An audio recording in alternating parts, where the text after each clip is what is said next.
రాష్ట్ర వ్యాప్తంగా గ్రామ పంచాయతీ ఎలక్షన్ నోటిఫికేషన్ విడుదలైంది. ఈ నేపథ్యంలో ఉమ్మడి ఖమ్మం జిల్లా వ్యాప్తంగా కూడా ఇటు గ్రామ సర్పంచ్ ఎన్నికలకు సంబంధించిన నోటిఫికేషన్ కూడా చాలామంది సర్పంచులు అదేవిధంగా వార్డు మెంబర్ కూడా నామినేషన్ చేస్తున్న పరిస్థితి ఉంది. సో ఈ నేపథ్యంలో ఉమ్మడి ఖమ్మం జిల్లా వ్యాప్తంగా ఈ సర్పంచ్ ఎన్నికల్లో ఎవరు గెలుస్తారనేది మాత్రం ఇప్పుడు ఉత్కంఠగా మనం చెప్పొచ్చు. ఈ నేపథ్యంలో చాలామంది రాజకీయ పార్టీలు ఇటు బీఆర్ఎస్ కానీ అదే కాంగ్రెస్ కానీ బీజేపీ కానీ తమ ప్రయత్నాలు చేస్తుంది గెలుపు కోసం. అయితే ప్రస్తుతం మనం ఖమ్మం జిల్లాకు సంబంధించిన కొదుమూరు గ్రామంలో ఉన్న అసలు గ్రామంలో ఎవరు గెలుస్తున్నారనే విషయం మనతో మాట్లాడడానికి కొంతమంది గ్రామస్తులను అడిగి చూద్దాం. చెప్పండి, ప్రధానంగా ఈ గ్రామ సర్పంచ్ ఎన్నికల నేపథ్యంలో ఎవరు గెలుస్తున్నారు? ఇక్కడ సిపిఎం పార్టీ బీఆర్ఎస్ పార్టీ బలపరిచినటువంటి సిపిఎం పార్టీ బీఆర్ఎస్ పార్టీ బలపరుస్తున్నటువంటి సిపిఎం పార్టీ అభ్యర్థిగా భయ్యా నాగరాణి పోటీ చేస్తుంది. ఇక్కడ ఉన్నటువంటి పరిస్థితుల్లో సిపిఎం పార్టీ అదేవిధంగా బీఆర్ఎస్ పార్టీ కూడా బలంగా ఉన్నాయి. గత ఎన్నికల్లో ముగ్గురు పోటీ చేస్తే సిపిఐ పార్టీ 60 ఓట్లతోటి గెలవడం జరిగింది. ఈసారి ఉన్నటువంటి పరిస్థితులలో మాకు సుమారు 1000 ఓట్లు ఉన్నాయి. మొత్తం కలిపి ఇక్కడ 1700 ఓట్లు ఉంటే ఇక్కడ మాకు 1100 ఓట్లు ఉన్నటువంటి పరిస్థితి ఉంది. అందుకని చెప్పేసి ఇక్కడ ఖచ్చితంగా బీఆర్ఎస్ మద్దతుతోటి సిపిఎం పార్టీ విజయం సాధిస్తుందని చెప్పేసి మేము అనుకుంటున్నాం. అంటే ఇప్పుడు గత 10 ఏళ్ళు అభివృద్ధి ఏం చేయలేదు,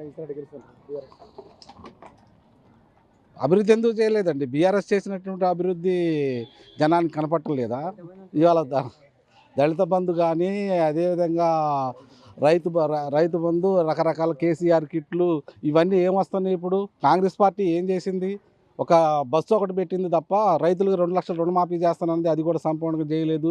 ఇప్పటికి ఈ నెలలో రైతులకి రైతు భరోసా ఇవ్వాలా, అవి కూడా ఇంతవరకు వేయలేదు. కొత్త ఒక్క పెన్షన్ కూడా ఇవ్వలేదు.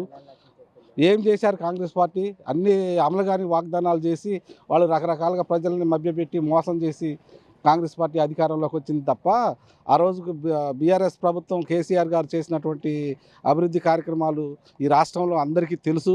అందరు ప్రజలు గమనిస్తూనే ఉన్నారు. కాంగ్రెస్ పార్టీ ఏదో చేస్తుందని చెప్పేసి ఆశపడి ఓట్లేశారు. కానీ ఈరోజు ఉన్నటువంటి పరిస్థితులలో ఏ గ్రామం పోయినా కూడా ఈ బీఆర్ఎస్ పార్టీ అదేవిధంగా సిపిఎం పార్టీ కాంగ్రెస్కి వ్యతిరేకంగా ఓట్లు వేయడానికి ప్రజలు సిద్ధంగా ఉన్నారు. ఖచ్చితంగా ఈ ఎన్నికల్లో బీఆర్ఎస్ పార్టీ అదేవిధంగా సిపిఎం పార్టీ కాంగ్రెస్కి వ్యతిరేకంగా ఓట్లు వేస్తున్నారు. కాబట్టి ఖచ్చితంగా కాంగ్రెస్కి వ్యతిరేకంగానే గ్రామ పంచాయతీలు వస్తాయని చెప్పేసి కూడా మేము భావిస్తున్నాం. 7 లక్షల కోట్ల రూపాయలు అప్పు చేసిన కాబట్టి కేసీఆర్ ఈ అప్పు తీర్చడం కోసం కష్టపడి చెప్పి ముఖ్యమంత్రి చెప్తున్నారు. మరి ఆ రోజు కొత్తగా తెలంగాణ రాష్ట్రం ఏర్పడ్డప్పుడు ఏ విధమైనటువంటి అభివృద్ధులు లేక కరెంటు సరిగా లేక అదేవిధంగా ప్రాజెక్టులు లేక ఇవన్నీ ఉన్నాయి. కొత్తగా ఏర్పడినటువంటి రాష్ట్రం సచివాలయం కానీ రకరకాలుగా హైదరాబాద్లో అభివృద్ధి కానీ ఇవన్నీ అభివృద్ధి చేశారు. కాబట్టి అన్ని 33 జిల్లాలు చేసి అన్ని జిల్లాలలో కలెక్టర్ ఆఫీసులు, ఎస్పీ ఆఫీసులు ఇవన్నీ కట్టినప్పుడు డబ్బులు ఖర్చు కాకుండా ఉంటాయి. అయినా కూడా ప్రజలు చాలా సుఖంగా ఉన్నారు. అన్ని రకాలుగా పెన్షన్లు మంచిగా వచ్చినాయి. వాళ్ళు 4000 రూపాయలు కాంగ్రెస్ పార్టీ పెన్షన్ ఇస్తున్నది. ఇవాళ ఇంతవరకు 2 సంవత్సరాలు కావస్తున్నా 2 సంవత్సరాలు కావస్తున్నా కూడా 2 సంవత్సరాలు కావస్తున్నా కూడా ఒక్క కొత్త పెన్షన్ కూడా ఇచ్చినటువంటి పరిస్థితి లేదు. ఓకే, మీరు చెప్పండి, ప్రధానంగా ఏ పార్టీ గెలుస్తారు? సిపిఎం పార్టీ బీఆర్ఎస్ బలపరిచిన సిపిఎం పార్టీ గెలుస్తుంది. ఎందుకని? ఇక్కడ కాంగ్రెస్కి బాగా వ్యతిరేకత ఉంది కదా. మదర్ నియోజకవర్గానికి ఒక డిప్యూటీ సీఎం మల్లు భట్టి విక్రమార్క ఉన్నారు. అయినా కూడా ఇక్కడ అరాచకాలకు సంబంధించిన విషయాల మీద ప్రజలకి సంక్షేమ పథకాలు అందక కేసీఆర్ ప్రభుత్వంలో ఉండగా దళిత బంధు అని, రైతు భరోసా అని కళ్యాణ లక్ష్మి, షాదీ ముబారక్ అటువంటి ఇచ్చారు. కాబట్టి మ్యాక్సిమం బీఆర్ఎస్కి వైపే ఉంటారు. బీఆర్ఎస్ పార్టీ బలపరిచిన సిపిఎం అభ్యర్థి గెలుపుకుంటుంది. అంటే కొన్ని 100 కోట్ల రూపాయలు అప్పు చేసిపోయింది కదా బీఆర్ఎస్కి, ఇప్పుడు గెలవదంటారు. ప్రాజెక్టులు అటువంటి కలెక్టరేట్లు, సచివాలయాలు అటువంటివి కట్టినప్పుడు అప్పుడు నిధి లేదు కాబట్టి కామన్గా అవుతుంది. ఆయన వృధా ఏం చేయలేదు కాబట్టి కాంగ్రెస్ పార్టీ అనేక వాగ్దానాలు నెరవేర్చలేని వాగ్దానాలు చేసే అపోహలు అవన్నీ చెప్తూనే ఉంటారు. బీఆర్ఎస్ చేసిన విధంగా ఏది చేయలేదు. కాంగ్రెస్కి చేత కాదు.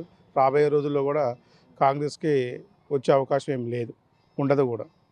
మీరు చెప్పండి, బట్టి నియోజకవర్గంలో అభివృద్ధి ఎక్కువ చేస్తారు, కంపల్సరీ కాంగ్రెస్ గెలిచి చెప్తారు. బట్టి గారి నియోజకవర్గంలో ఖమ్మం జిల్లా మదిరి నియోజకవర్గంలో తెలంగాణ రోల్ మోడల్ అన్నట్టు, కానీ అది తప్పు. బట్టి గారి భార్య 30% కమిషన్ తీసుకొని పనిచేస్తున్నారు తప్ప ప్రజా సంక్షేమాల పట్ల వారికి ఉన్నటువంటి చిత్తశుద్ధి ఏమీ లేదు. వారు చెప్పింది ఒకటి, చేసేది ఒకటి. గతంలో కేసీఆర్ గారు ఇచ్చినటువంటి మధిర పట్టణంలో 100 పడకల ఆసుపత్రిని ఇప్పటివరకు కూడా ప్రారంభించినటువంటి పరిస్థితి లేదు. 100 పడకల ఆసుపత్రిని ప్రారంభించిందని చెప్పేసి ఇప్పుడు ప్రతిపక్షంగా ఉన్నటువంటి BRS party, CPM party, CPI party అన్ని పార్టీలు కూడా ఇక్కడ గగ్గోలు పెడతా ఉన్నా కానీ మధిరలో బట్టి విక్రమార్క గారు ఉప ముఖ్యమంత్రిగా ఉండి కూడా 100 పడకల ఆసుపత్రిని ఇప్పటివరకు ప్రారంభించలేకపోతున్నారంటే ఆయన గారు చేసే అభివృద్ధి అంటే ఇక్కడనే తెలిసిపోతుంది. ప్రధానంగా గత గత అసెంబ్లీ ఎన్నికల్లో కూడా విజయవంతంగా ఈ నియోజకవర్గంలో బట్టి గారు గెలిపించి కాంగ్రెస్ పార్టీ గెలిచింది. కానీ ఎప్పటికైనా సరే అభివృద్ధిని చూసే ఓటేస్తారని చెప్తారు కాంగ్రెస్ ప్రభుత్వం. ఇది తప్పు. అభివృద్ధి చూసి కాదు, డబ్బులు విచ్చలవిడిగా మద్యం విచ్చలవిడిగా పంచి గెలిచినటువంటి బట్టి విక్రమార్క గారు ప్రజలు నన్ను చూసి ఓటేశారని చెప్పుకుంటూ ఉన్నారు. సంతోషం. కానీ కేసీఆర్ గారు ఈ రాష్ట్రాన్ని ప్రప్రదంగా భారతదేశంలోనే అగ్రగామిగా అభివృద్ధి పదంలో నిలిపినటువంటి నాయకుడు.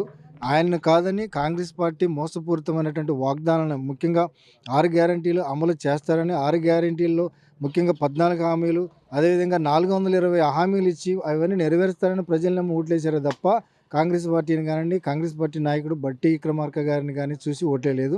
అవన్నీ తొంగలో దొక్కి ప్రజల్ని మోసం చేసి మేము అభివృద్ధి చేస్తామన్నట్టు ఎంత మాత్రం సరికాదని చెప్పేసి మా ఉద్దేశం. ఈ గ్రామ పంచాయతీ ఎన్నికల్లో ముఖ్యంగా ఖమ్మం జిల్లా మధిర నియోజకవర్గంలో ఉప ముఖ్యమంత్రిగా ఉన్నటువంటి బట్టి విక్రమార్క గారికి వారి పార్టీకి ఈ ఎన్నికల్లో ప్రజలు గుణపాఠం చెప్పడానికి సిద్ధంగా ఉన్నారు.